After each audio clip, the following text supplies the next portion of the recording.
जब मक्का की सरजमीन पर इस्लाम का पैगाम पहुंचना शुरू हुआ और सच्चाई की रोशनी अहले मक्का के दिलों में सरायत करने लगी, तो मक्का के सरदारों ने इस पर सख्त तशवीश का इजहार किया।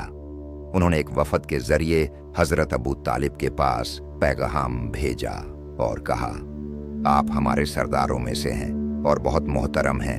हमने आपके भतीजे मोहम्मद सल्लल्लाहु अलैहि वसल्लम को सिर्फ आपके इज्जत और इजहाब की वजह से अभी तक कुछ नहीं कहा, लेकिन अब वक्त आ चुका है कि हम इस मसले को हल करें जो हमारी कौम में इनकलाब का वजह बन रहा है। हम आपसे दरख्वास्त करते हैं कि आप उन्हें समझाएं कि वह हमारे माबूदों की तौहीन से बाज आ जाएं और अपने पैगाम को वापस ले लें। अगर वह ऐसा कर लेते हैं तो हमारे तमाम इख्तलाफात खत्म हो जाएंगे। हम उन्हें दौलत फराहम करेंगे ताकि वह मक्का के सबसे अमीर शख्स बन जाएं। हम उन्हें अपना सरदार मान लेंगे और अगर वह चाहें तो मक्का की सबसे हसीन खातून से उनकी शादी कर देंगे। हम उनकी इज्जत को अपनी इज्जत समझेंगे और उनके साथ किसी भी तरह का तनाज़ा नहीं रखेंगे। लेकिन अगर आप उन्हें नहीं रोक सकते तो फिर हमें आपको छोड़ना होगा या आपको अपने भतीजे को छोड़ना होगा। यह सुनकर हजरत अबू तालिब के दिल पर बोझ आ गया। एक तरफ भतीजे की मोहब्बत और दूसरी तरफ अपनी कौम की हिफाजत, जो उनके लिए जिंदगी का मकसद थी।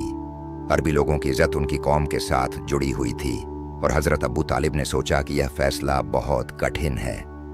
हजरत अबू तालिब ने रसूलुल्लाह सल्लल्लाहु अलैहि वसल्लम को बुलाया और उनसे सरदारानी मक्का की बातें और पेशकशें बयान की और रुधे हुए गले से कहा, भतीजे, मेरे सामने एक मुश्किल फैसला है।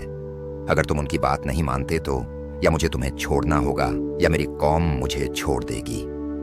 रसूलुल्लाह सल्लल्लाहु अलैहि वसल्लम ने अपने चाचा की हालत देखी और उनके दिल में गम महसूस किया, लेकिन फिर भी उन्होंने पुख्ता अज़म से जवाब दिया, चचा जान, मैं आपसे यह नहीं कहता कि आप अपनी कौम को छोड़ दें। आप मुझे छोड़ सकते हैं, मगर अल्लाह की कसम, अगर ये लोग मेरे दाएं हाथ पर सूरज और बाएं हाथ पर चांद रख दें, तब भी मैं अल्लाह की तौहीद की दावत से दस्तबरदार नहीं होऊंगा। मैं अपनी जिंदगी के आखिरी पल तक इस पैगाम को पहुंचाता रहूंगा, चाहे मेरी जान चली जाए। आप जो चाहें फैसला कर लें, मगर मैं सच्चाई का रास्ता नहीं छोड़ूंगा। ये शब्द हजरत अबू तालिब के दिल में गहरा असर छोड़ गए, लेकिन वह इस अजीम अज़्म और सच्चाई के इजहार को देखकर हैरान रह गए। एक पल के लिए उन्होंने सोचा कि वह कितने खुशनसीब हैं कि ऐसी अजीम हकीकत के गवाह बने।